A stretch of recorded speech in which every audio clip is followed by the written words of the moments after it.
دل میں برائی رکھنے سے بہتر ہے کہ ناراضگی ظاہر کر دی جائے۔ میں سب جانتا ہوں، یہی سوچ انسان کو کنویں کا مینڈک بنا دیتی ہے۔ یہ دو باتیں اپنے اندر پیدا کر لو، ایک چپ رہنا اور دوسرا معاف کر دینا، کیونکہ چپ رہنے سے بہتر کوئی جواب نہیں، اور معاف کر دینے سے بہتر کوئی انتقام نہیں۔ زندگی میں کبھی بھی اپنے ہنر پر غرور مت کرنا، کیونکہ پتھر جب بھی پانی میں گرتا ہے تو اپنے ہی وزن سے ڈوب جاتا ہے۔ زندگی میں تین لوگوں کو کبھی مت بولنا: مصیبت میں ساتھ دینے والوں کو، مصیبت میں ساتھ چھوڑنے والوں کو، اور مصیبت میں ڈالنے والوں کو۔ جہاں دوسروں کو سمجھانا مشکل ہو، وہاں خود کو سمجھا لینا بہتر ہوتا ہے۔ خوش رہنے کا صرف ایک ہی راز ہے کہ امید صرف اپنے آپ سے رکھو، کسی اور سے نہیں۔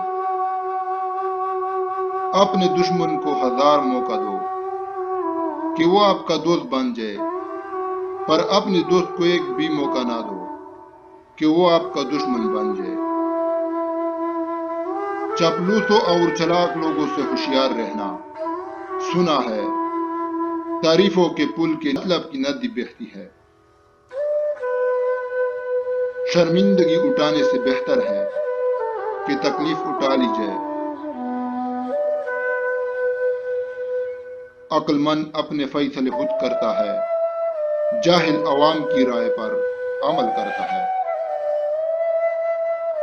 عمر کے ساتھ حکمت آتی ہے، لیکن بعض اوقات عمر اکیلے آتی ہے۔ میں اتنا ہوشیار ہوں کہ بعض اوقات جو کچھ کہہ رہا ہوں اس کا ایک لفظ بھی سمجھ نہیں پاتا۔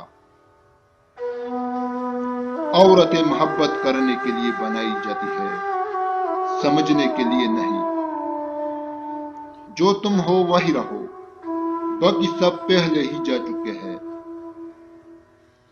اکثر لوگ نماز نہیں پڑھتے، وہ صرف بھیک مانگتے ہیں۔ ہر کوئی دنیا کو بدلنے کا سوچتا ہے، لیکن خود کو بدلنے کا کوئی نہیں سوچتا۔ اگر آپ جاننا چاہتے ہیں کہ کوئی بھی انسان کیسا ہے تو اچھی طرح سے دیکھ لے کہ وہ اپنے سے کم تر لوگوں کے ساتھ کیسا برتاؤ کرتا ہے۔ خواہش اپنی مرضی سے خود پر لادا گیا بوجھ ہے۔ اگر اڑان بھرنی ہے تو اپنی خواہش کم کر دو۔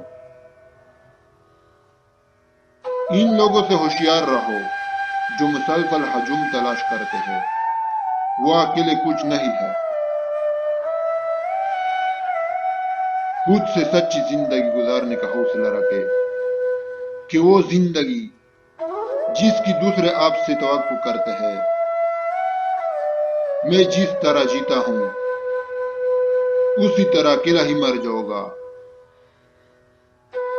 جب آپ ناراض ہو تو فیصلے نہ کرے، جب آپ خوش تو وعدے نہ کرے۔ خوش رہو، ہو سکتا ہے کہ آپ مرنے کے بعد مشہور ہو جائے۔ موت دھیرے دھیرے آتی ہے، جیسے چونٹی گرے ہوئے انجیر کو کاتی ہے۔